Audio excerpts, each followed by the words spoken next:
Hello again, we're back with another installment of adding and subtracting rational expressions. And wouldn't you know it, you can't add these two, and you can't add these or subtract these two because the denominators are not the same. So we have to get the denominators to be the same. Now this one's a little bit more pleasant. I'm going to put quantity signs around my denominators. Now, I got to figure out, wow, what do I need to do in order to manipulate this? I can't factor, I can't do anything with 3x. It's just 3 times x. And I can't do anything with x plus 2, it's just x plus 2. But the problem that students have is trying to figure out what I'm supposed to do. Well, this kind of reminds me of a movie called Napoleon Dynamite, which I really liked, and I kind of use this impression all the time. It's where Uncle Rico is selling the plastic Tupperware set, and he said, if you buy so much, you get this boat. And then the woman, there was a man and a woman he was selling it to, and the woman's like, I want that. Well, that's kind of the same thing you do here when you're trying to add or subtract rational expressions. These are two different quantities. You can't split them. You can't do anything like you did in the previous problem. There's not really much thinking here. Somebody says, well, these both have an x, so I got to put a 3 here and I got to put a 2 there. No, no, no, no, no, no. No, no, no, no, no, no.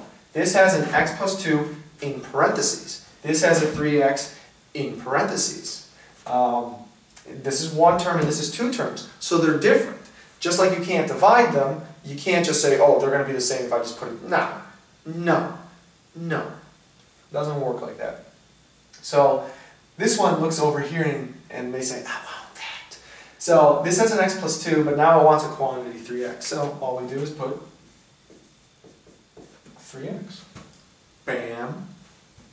But what you do in the denominator, you do in the numerator. You could actually technically do that on the last problem, but what you would have to do is you'd have to reduce on the last step, which I suppose you could do. I never really thought about just showing it that way, because I think in the end it would be easier for students.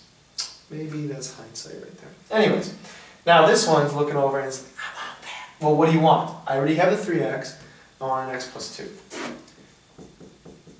But what you do in the denominator, do in the numerator. Now the denominators are the same. They both have an x plus 2 and they both have a 3x. Don't distribute them. Just leave it as x plus 2 times 3x. Actually, technically, I would think you'd put 3x, quantity x plus 2. But you are going to distribute the numerators. 10 times x is 10x. And people ask, well, why is that? Because what you're going to do is you're going to combine like terms and then see if you can factor again. That's it. Yeah, because you can always reduce the numerator even further with the help of the denominator. 10 times 2 is 20, plus 7x times 3x is 21x squared. I really hope you can't factor that. But the first thing we got to do is put it in order. 21x squared plus 10x plus 20 over 2 and 3x. And I'm looking at this really quickly. 3 and 2 would make 6. They ain't gonna work. 3. No, you can't factor it. Woo! Good. As far as I wanted to go there. So that's your answer. Kind of a monstrosity in its own right, but you know, it's not the worst thing in the world. Just making sure I did it right. Yeah, it's right. Moving along. You already know what the LCD or the LCM is. You're like, what? No, I don't. Yeah, you do. It's x plus 2 times 3x. Put an x plus 2 here. Put an x plus 2 here. I'm just doing the same problem again, except this one's a subtraction. Put a 3x with 3x.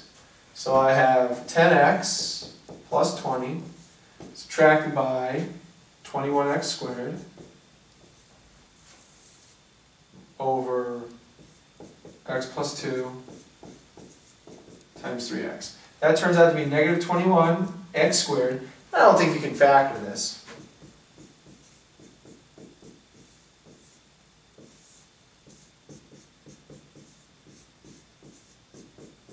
Let's see, that'd be 21, that'd be subtracted, that'd be subtracted. I doubt it very much. I could be wrong. I should actually check and not be lazy about it.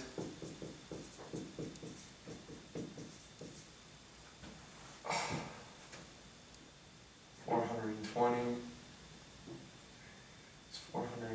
120 equals 10. I don't think so. I can't think of anything, actually.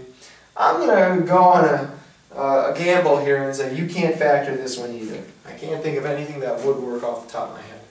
If you prove me wrong here, tell me what it is. I'm not thinking anything off the top of my head. But that's the second installment of this. We're going to do one more installment of adding and subtracting rational expressions. But for right now, have a great day.